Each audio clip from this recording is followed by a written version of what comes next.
After a 33-year leave of absence from his alma mater, I am pleased to present to you Dr. William Gates.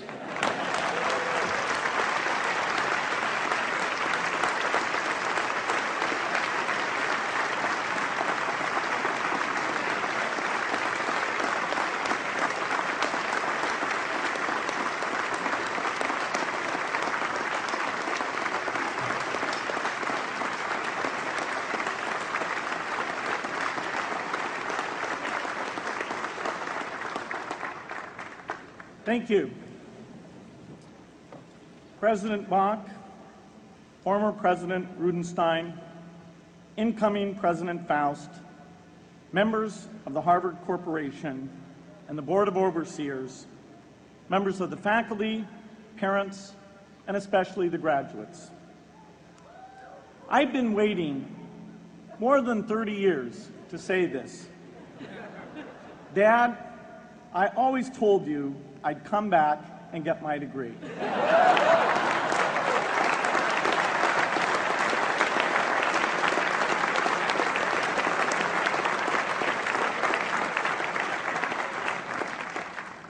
I want to thank Harvard for this honor. I'll be changing my job next year, and it will be nice to finally have a college degree on my resume. I applaud the graduates for taking a much more direct route to your degrees. For my part, I'm just happy that the Crimson called me Harvard's most successful dropout. I guess that makes me valedictorian of my own special class. I did the best of everyone who failed.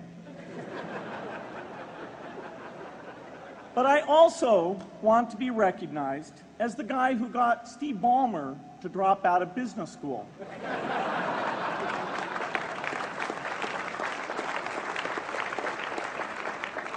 I'm a bad influence. That's why I was invited to speak at your graduation. If I'd spoken at your orientation, fewer of you might be here today.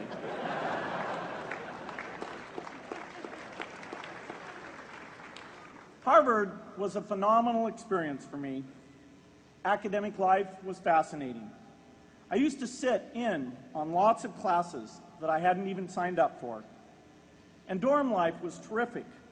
I lived up at Radcliffe in Currier House. There were always a lot of people in my dorm room late at night discussing things because everyone knew that I didn't worry about getting up in the morning.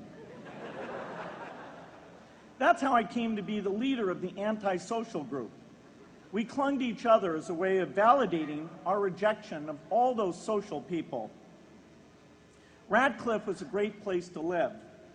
There were more women up there, and most of the guys were math science types. The combination offered me the best odds, if you know what I mean. That's where I learned the sad lesson that improving your odds doesn't guarantee success.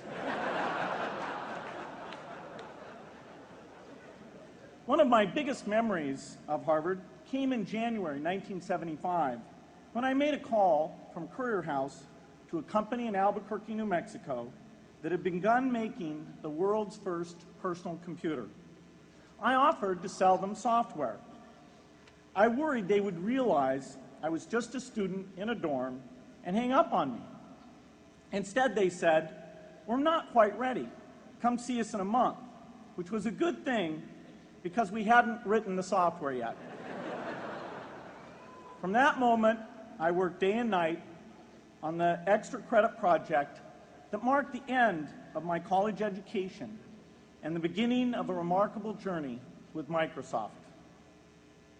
What I remember above all about Harvard was being in the midst of so much energy and intelligence. It could be exhilarating, intimidating, sometimes even discouraging, but always challenging. It was an amazing privilege, and though I left early, I was transformed by my years at Harvard, the friendships I made, and the ideas I worked on. But taking a serious look back, I do have one big regret. I left Harvard with no real awareness of the awful inequities in the world, the appalling disparities of health and wealth and opportunity that condemn millions of people to lives of despair. I learned a lot here at Harvard about new ideas in economics and politics. I got great exposure to the advances being made in the sciences. But humanity's greatest advances are not in its discoveries, but in how those discoveries are applied to reduce inequity.